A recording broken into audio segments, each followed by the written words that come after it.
बालेर लाने भनेर लिएर आइहाल्यो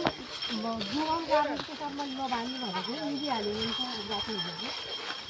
हो बाल्ने बोलेको हुँदै बिस्तारै हुनुभयो दर्शन दिदी बहिनी भन्नु बहिनी दर्शन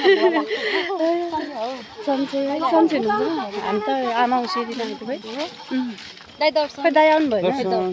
आउनु भएको पछाडि आउनु भयो बल्ल अहिले अलि भएछ